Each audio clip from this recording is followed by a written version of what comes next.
Well, hello everyone, and welcome to Uncivil Law. And the Michael Flynn saga will not end. It will never end. This is the case that will never ever die.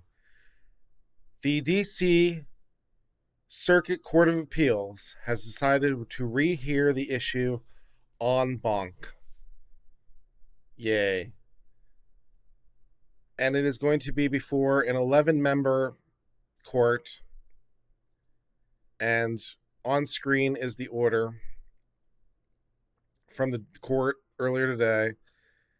It is before Judges Simvician, Henderson, Rogers, Tattle, Garland, yes, that Garland, Griffith, Millet, Pickard, Wickens, and Rao. Katsas is recused. Not sure why, but they are. So Katsas does not count towards our counts. So we have 10. Yeah, we have 10. And we're doing, because Katsas was a it was a Trump appointee. So we are 6-4, 7-3. Yeah, we'll get to the count in a second. Anyways, let's do the order real fast before I lose track. Anyways, upon consideration of the petition from Judge Sullivan, the respondents thereto, and the vote in favor of rehearing en banc by a majority of the judges, it is ordered that this case be reheard. The previous court's order is vacated, and there will be oral argument on the 11th. That's the thing that's happening. Let's talk about who these judges are, in case you're curious. This is from the Wikipedia list. So we have the chief judge, who is an Obama appointee, circuit judge Henderson, George H.W. Bush, Judge Rogers, Clinton, George Tattle, Clinton, Judge Garland, once nominated to the U.S. Supreme Court, Merrick Garland, Clinton, George W. Bush from Griffith, Millet, Obama, Pillard, Obama, Wilkins, Obama, Katkus is recused for some reason, Rao, Trump, and Walker has been confirmed by the U.S. Senate but has not actually been sworn in yet. So they are a designee, so they don't count either. So I think that's 7-3, I think, in terms of that. So yeah, let's see if we can actually count. So we've got George H.W. Bush, George W. Bush, that's 2. Then we got Rao. So yeah, that's 7-3. So yeah, we got 10 with 3 conservatives, or 3 Republican appointees: Henderson, Griffith, and Rao. So it is 7-3 on the split in sort of Democrat versus Republican majorities. 7-3. So that is what it is. So there you go. How the hell does Sullivan have standing? I have no idea how Sullivan has standing. I have no idea how he has standing to bring a complaint. I have no idea. So, first of all, I need some drink. So excuse me one second.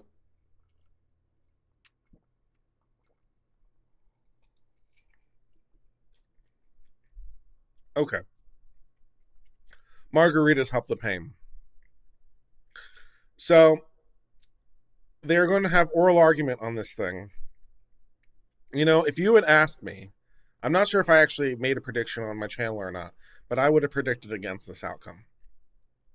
I was feeling a little smart and a little smug earlier today because Patreon lost its lawsuit where it was trying to dismiss against all those people that were going after Patreon for kicking off whatever his name was, Owen Benjamin, I think it was, kicking him off of Patreon, and a whole bunch of people went to arbitration and Patreon sued them.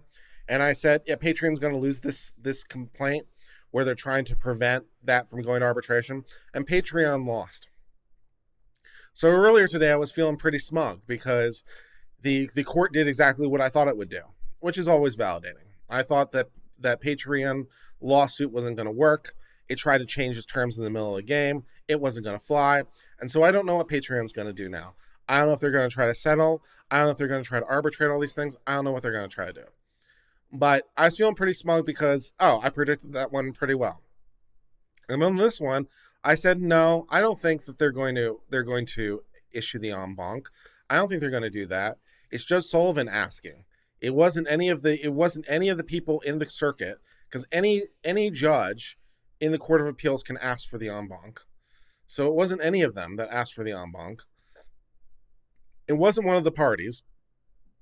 It was the district judge who says, I don't want to do this mandate. And so he's the one who apparently has standing to ask for a rehearing somehow. And so the DC Court of Appeals, and also the DC Court of Appeals, doesn't like to do en banc. They are not an en banc friendly court. They don't like to do it. And also, for what it's worth, DC Circuit is probably the hardest court in the country when it comes to standing. They're just really, really hard when it comes to standing. They don't find standing in some cases where I think there should be standing. They are, in my humble opinion, the hardest court in the country to get standing in. So you have a circuit which has a reputation for not granting en banc, has a reputation for being extremely hard on standing issues, who just said, yes, they're standing, and yes, we'll do the en banc. So, I would have predicted the other way around. I'm not ashamed to admit when I get it wrong. I would have gone this one wrong. I would have said, the DC Court of Appeals won't do that. The DC Court of Appeals doesn't think that anyone has standing, like ever. They dismiss things for standing all the time. And they don't like to do en banc. So they're not going to do an en banc, and then they decide to have an en banc. So just in terms of procedure, in case you're wondering about some of this stuff procedurally, well, first of all, let's just talk about the Michael Flynn case writ large for a second, in case you've forgotten who Michael Flynn is and what all this is going on. So Michael Flynn was the national security advisor for Trump when he was first sworn in. He didn't last very long. He was only there for like 2 weeks or something before he was fired. He was fired for, at least in part, because Trump said that he had lied to the vice president. And then the FBI basically set him up to catch him in a perjury trap. They basically set him up. They had a copy of the transcripts with the Russians, and then they asked him about his calls with the Russians, and he didn't say the same things that were on the transcripts. Maybe he forgot, maybe he didn't know, maybe whatever. But they accused him of lying. And they very deliberately set him up. And you saw the internal memorandum from the FBI reflecting this. And the FBI didn't go through normal procedure. Normally, if you want to interview someone at this high level in the White House, you have to notify the White House counsel. And they didn't do that. They didn't notify the White House counsel. And they set it up like a casual discussion rather than like a formal interview.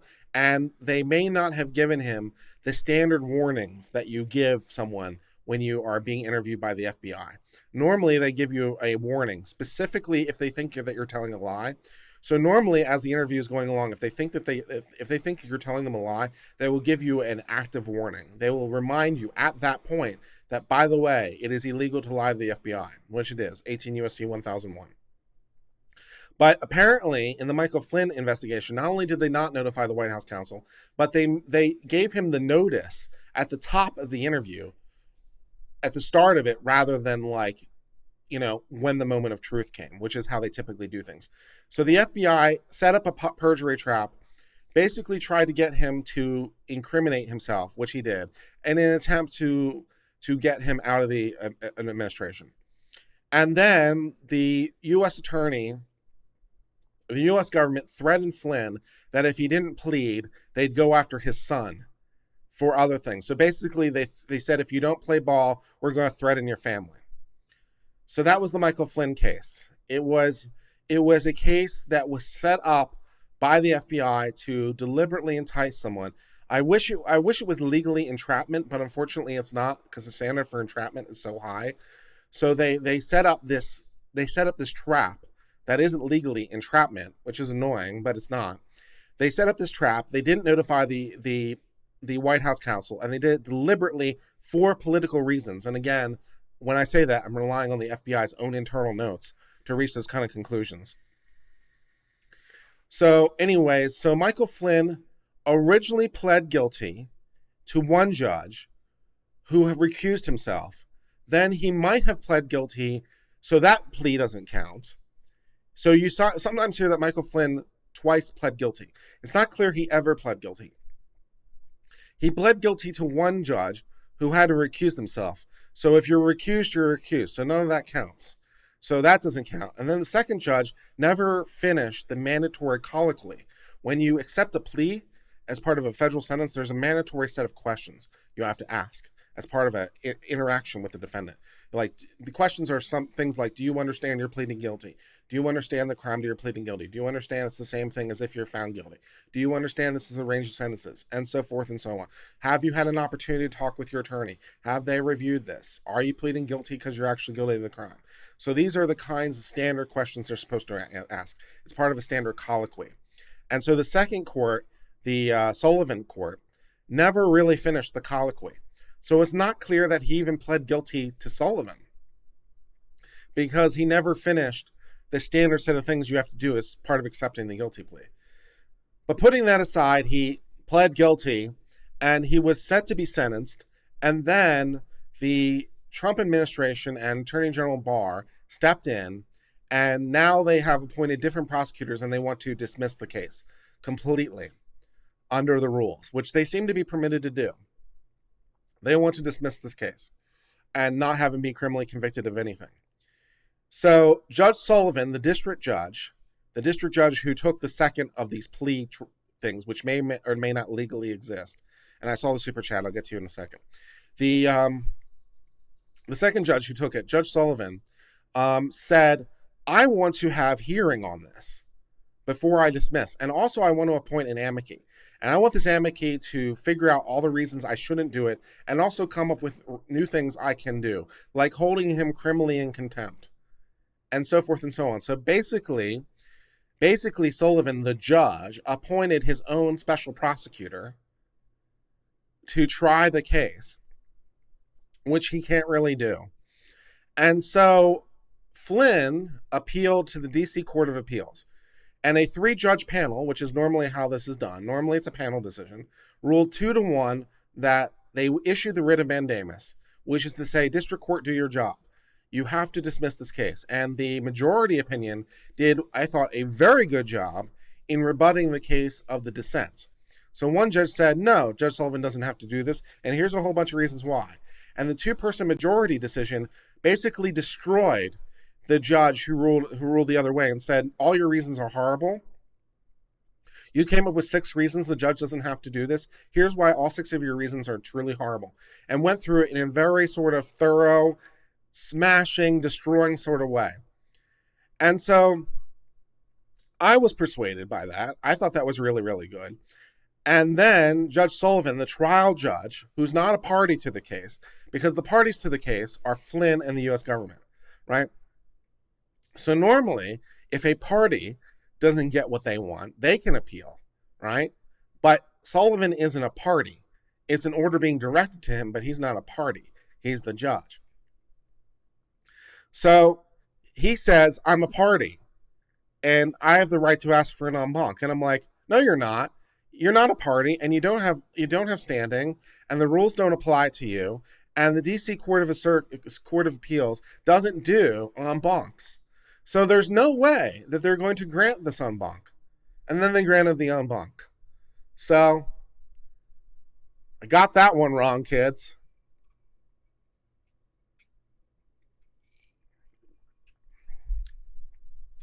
Nate the lawyer says he was right. Nate the lawyer was right. Kurt the lawyer was wrong. And so now Nate and I have something to talk about during our live stream tomorrow. Tomorrow morning, what is it, 10 a.m., Nate? I think. 10 a.m. Eastern time. It's going to be on my channel, unless we change our mind and it's on Nate's channel. But me and Nate, we're going to start a weekly live stream. This is our plan. We are going to start a weekly live stream. We're not necessarily committing to it being Friday morning. So we're going to do it tomorrow, and then we will discuss what day of the week will work best in the future. But Nate and I are starting a weekly live stream. We're going to do it sometime in the morning, unless I can convince Nate to do it in the evenings, because that's a little bit more convenient for me. But 10 a.m. tomorrow, Friday, Nate and I are going to do a live stream, and we'll be talking about this more. And Nate can gloat about how he was right. And I can be all peeved about how I was wrong. And that's okay. It'll be part of our witty repartee. So good stuff. Yeah, all kinds of stuff. Yeah, all kinds of good things. So I didn't think the DC Court of Appeals was going to do this. I was wrong. I was right. I was right about the Attorney General of Oregon getting completely smacked down. I was right about Patreon getting smacked down. And I was wrong about the DC Court of Appeals granting en banc. Got that one wrong somehow. Not sure how, but I did. So there will be oral arguments, apparently, which is also a little bit unusual for an en banc. Normally, they just do it on paper. But we're going to have oral argument, 9:30 on August the 11th. So we've got at least 2 weeks more of this stuff. And we've got a 7-3 panel in terms of Democrat, Republican, assuming that I was able to count correctly. Nate and I were, not this Nate, but a different Nate, and I were having trouble counting. So Nate the lawyer and I didn't have trouble counting. Different Nate and I were having trouble counting. But I think we successfully counted to 10. I think it's 7-3. So I guess on the basis that the last decision was partisan in terms of the split, that you would expect the DC Court of Appeals to say that there shouldn't be a mandamus, which presumably then that's a decision that's adverse to Flynn. So then I guess Flynn gets to ask for certiorari before the United States Supreme Court, which I guess at this point I'd have to speculate that, yeah, I would think the Supreme Court might grant certiorari on this, because the problem isn't just Flynn. The real problem, in my humble opinion, is the fact that a judge apparently has standing to appeal an order, which from another court. So I'm not sure that the Supreme Court wants to start the precedent of judges asking for rehearings when they get, because what is the broader implication of this? Forget about Flynn for a second, but what is the implication in the future? Is the implication in the future that every time a district court gets appealed and they lose and their decision is overturned, does that mean that every district judge in the country now has the ability to ask for an en banc and or ask for certiorari? Is that the precedent we want to set? We want to set the precedent that all 94 federal district courts out there, whenever they lose an appeal, they have the right as a court to ask for a rehearing and or certiorari. This is a precedent we want to start? I don't know, man. I don't know.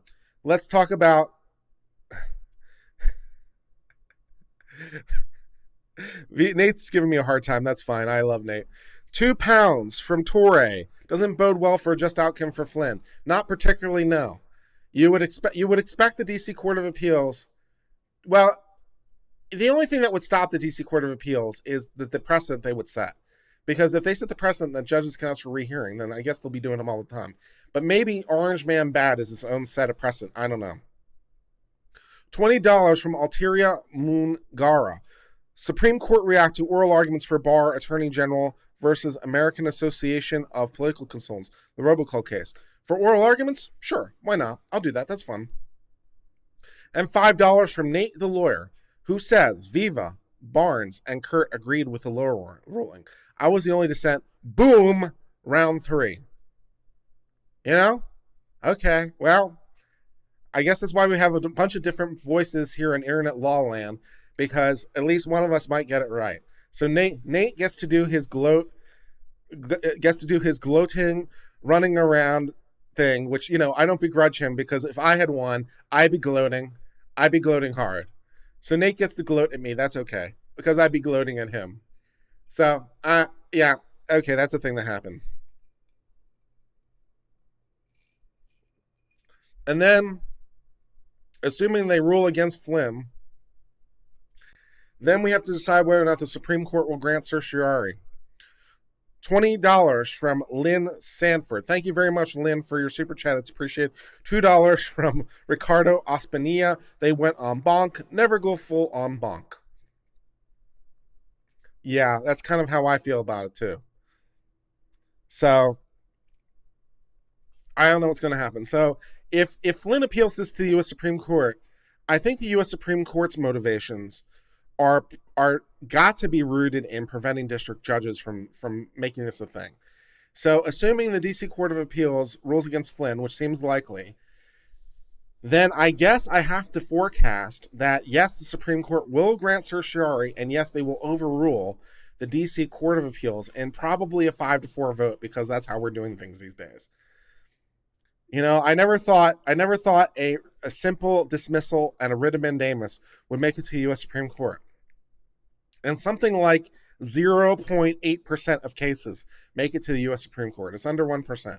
So something like 0.8% make it to the U.S. Supreme Court. But my friends, I think this might be one of those cases. Assuming that Chief Justice Roberts doesn't pull an audible, which would be hilarious. Because technically speaking, Chief Justice Roberts is the circuit justice for the D.C. Court of Appeals, which means I think technically speaking, he can decide this unilaterally. That'd be fun. So they appeal it to the U.S. Supreme Court, and Roberts just says, no, and by the way, I'm overruling you myself, which I think he can do because he's a circuit justice and they have like powers. Normally they refer it to the entire Supreme Court, but wouldn't that be fun just to add a little spice to this meatball? If Roberts basically says, no, I'm the circuit justice and I'm just overruling you unilaterally because I can, because I'm the circuit justice on my own, that'd be fun. Maybe that'll be a thing that'll happen. That'd be good. The politics of this are a little bit hard to avoid on this one. You know, we try to be a legal education channel, but someone was saying this isn't political at all. You know, it's a little hard to avoid the politics of this particular legal issue because the politics are kind of everywhere.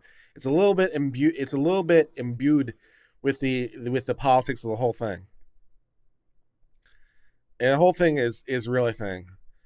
If Biden is president, Supreme Court will not grant cert. I don't see how that has anything to do with anything. If Biden wins presidency, I don't know how that would prevent the Supreme Court from hearing cert or not. Their membership is currently fixed. So, you know, I don't know how that would change anything. Yeah. Read the case? Which one?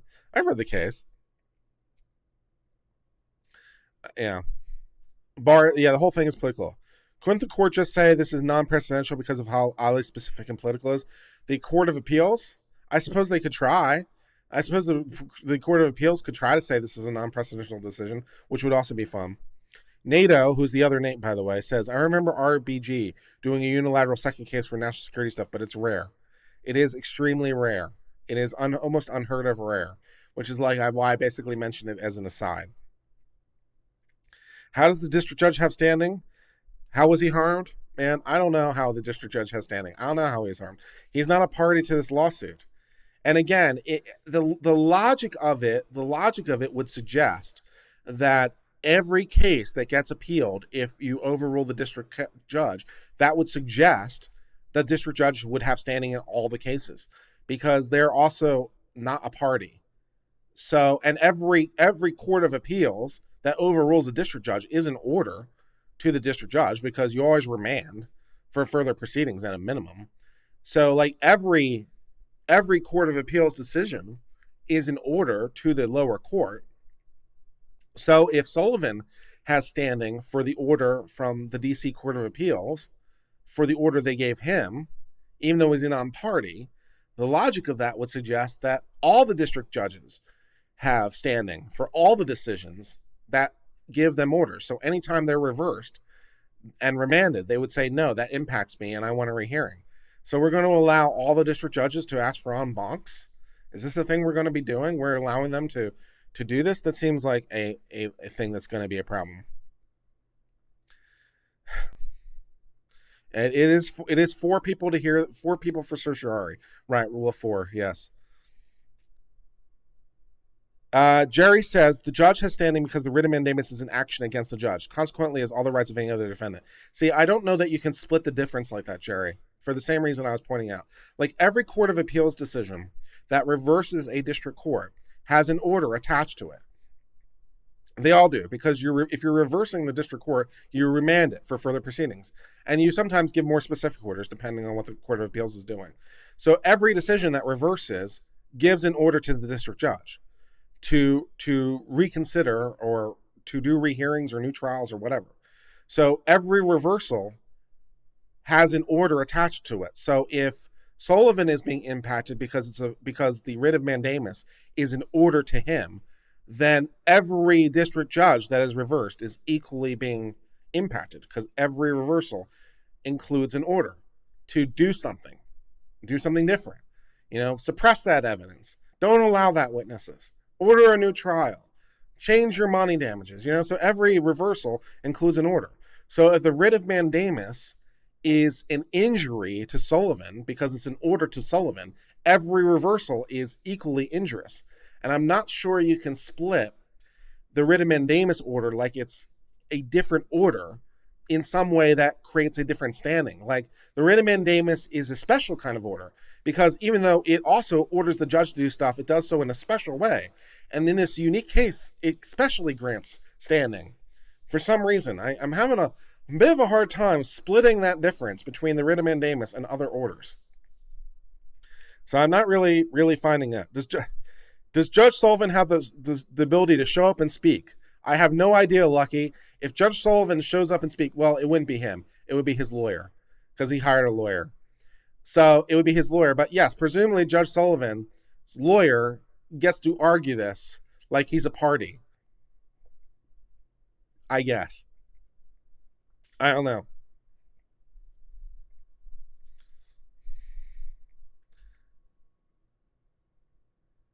If prosecutors don't have discretion, they go forward every single time, no matter evidence or standing. Yeah, that's true.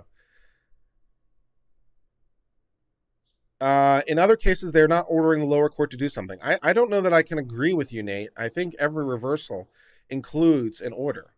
It always is an order to remand, and in almost every reversal I've ever seen is usually a line like, to have further proceedings consistent with this opinion. So like every reversal includes an order. I'm not sure that I can agree with Nate that other reversals don't include an order. It's usually a bit of a kind of a basic order of further proceedings consistent, although sometimes it's more specific, but I think every reversal includes an order. So I don't know that I agree with Nate on that one, but we'll discuss that more in detail tomorrow, I suppose. We know the reason Flynn made this far is his clout. The average citizen would be running away from prison. That's probably true. It is probably true that, well, it is slightly different than your average case because the FBI set this guy up specifically for political reasons. But your point is well taken that if Flynn were anyone else, that yes, he would probably be routing. The FBI unfortunately does these kind of perjury trap things all the time. Like lying to federal officials is like their favorite charge in the world because it's so easy. So yes, you're right. If Flynn were anyone else, then he'd be rotting in cell. Of course, most of the time, if it was anyone else, the FBI wouldn't be purposefully generating it for political reasons. So it's slightly different in that respect, but if you don't think that's a distinction with a difference, I understand. But you're absolutely right that the FBI does this kind of thing all the time. The FBI, lying to the feds is like their favorite charge in the world. They always tack it onto everything. New lawsuit by the ACLU for cops live streaming the riots. Might be a good topic. I'm not sure how you stop the cops from live streaming the riots. Presumably they have freedom of press, and if they're observing things in public places, and the ACLU is against the freedom of the press, even if the ones doing it are the police, strange.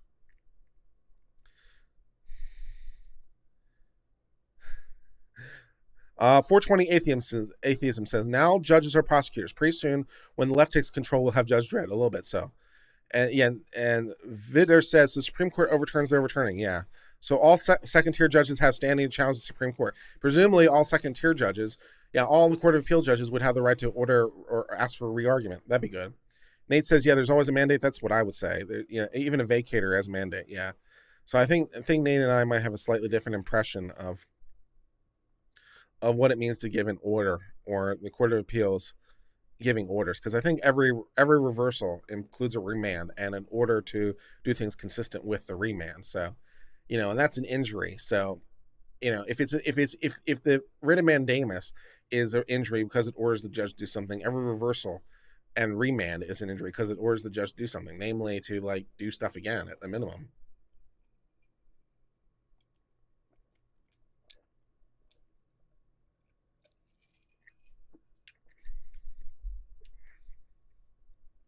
The fact that we have to worry about political readings of Supreme Court judges should tell you everything we need to know about our justice system.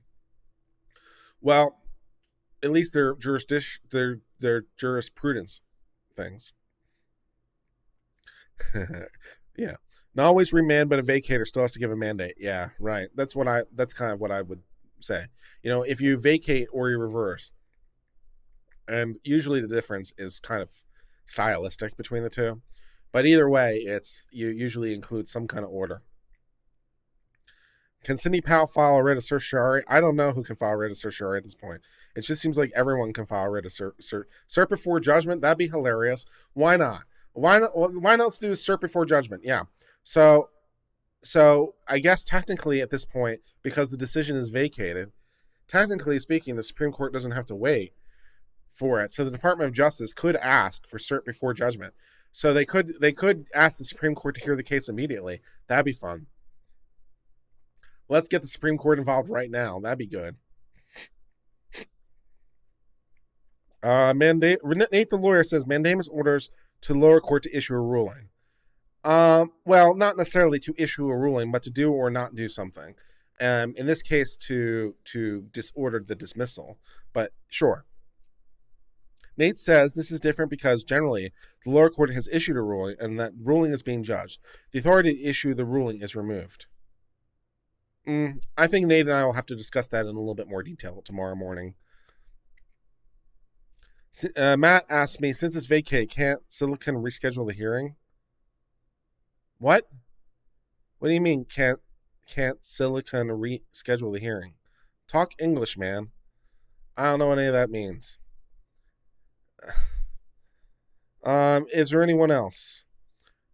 If there's no other questions, because I think I've gotten to the bottom of my chat and done all my super chats, I will simply thank you for this stream. It is truly amazing and truly a thing that I did not expect to hear.